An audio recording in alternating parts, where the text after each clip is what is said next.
Some people are afraid of being alone, but then there are people who feel the exact opposite.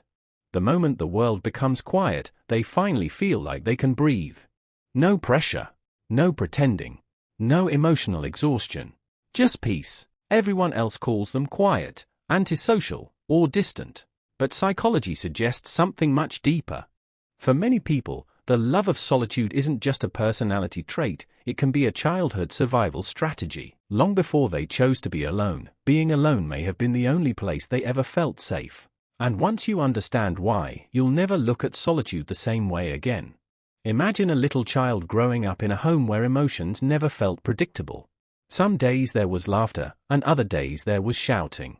Maybe they wanted to tell someone about their bad day, but nobody really listened. Maybe every mistake was criticized instead of understood. Over time, that child stopped expecting comfort from others. Instead, they discovered that sitting quietly in their room felt peaceful. There were no arguments there. No disappointment. No fear. Without realizing it, their brain started connecting solitude with safety.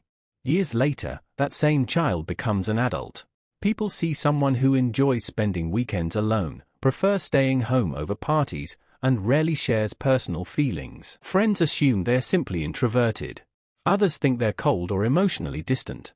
But what most people never see is that this behavior didn't appear overnight. It was built slowly, one childhood experience at a time. Psychologists explain that our brains are constantly learning patterns. As children, we don't just remember what happened, we remember how people made us feel. If love was unpredictable, if affection depended on good behavior, or if expressing emotions was ignored or criticized, the brain quietly creates a rule: being close to people can be risky. Being alone feels safer. Years later, that rule is still running in the background, even if the person doesn't realize it. Think about a child who always had to be the responsible one. While other kids played without worries, this child was solving family problems, taking care of younger siblings, or trying not to make life harder for their parents. They learn very early that asking for help wasn't an option. As adults, these people often become incredibly independent. They rarely ask anyone for support. Everyone admires how strong they seem. But sometimes that strength was never a choice. It was a survival skill they developed far too young. Now imagine another child growing up with unpredictable parents. One day they were loving and affectionate. The next day they were angry, distant, or emotionally unavailable. The child never knew which version they would come home to. So they became experts at reading facial expressions, listening to footsteps, and preparing for emotional storms before they even arrived. As adults, crowded social situations can feel strangely exhausting. Their brain is still scanning every conversation for signs of rejection or conflict. Spending time alone finally gives their nervous system permission to relax. There's another childhood experience that often leaves a lasting mark. A child excitedly shows their parent a drawing, hoping for praise, only to receive a quick glance before being ignored. Another child cries after a difficult day and hears, "Stop being so sensitive." These moments may seem small, but to a young brain they send a powerful message: your feelings don't matter. Slowly, the child stops sharing emotions altogether. Years later, people wonder why they're so private. The truth is, vulnerability never felt safe enough to become a habit. This creates something psychologists often describe as emotional self-reliance. Instead of reaching out during difficult moments, these people automatically turn inward. They solve problems alone. They cry alone. They celebrate achievements alone. They carry burdens alone.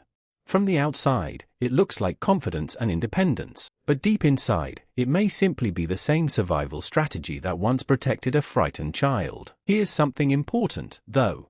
Loving solitude doesn't automatically mean someone is wounded. Many healthy, emotionally secure people genuinely enjoy spending time alone. They read, create, reflect, and recharge in silence. Solitude can be one of the healthiest experiences in life. The real difference is the reason behind it. Healthy solitude is a choice. Survival solitude feels like a necessity. One comes from peace, the other comes from fear. From the outside, they often look exactly the same. The good news is that childhood patterns are powerful, but they aren't permanent. The human brain can continue changing throughout life.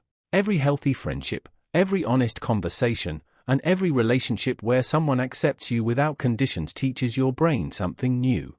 It slowly begins replacing old fears with new experiences. The lesson changes from "people will hurt me" to "some people can make me feel safe." Healing rarely happens in one dramatic moment. It happens through small experiences. A friend who truly listens. A partner who stays during difficult times. Someone who respects your boundaries instead of judging them. Little by little, your nervous system realizes that connection doesn't always lead to pain. Sometimes, it leads to peace. So if you've always wondered why being alone feels so comforting, don't judge yourself too quickly. Maybe there's nothing wrong with you. Maybe your younger self simply found the safest place they could during difficult times, and they never learned they were allowed to leave. Understanding your past isn't about blaming it. It's about finally understanding yourself. Because sometimes, the bravest thing you can do isn't learning how to be alone. It's allowing yourself to believe that the right people can make you feel just as safe as solitude once did.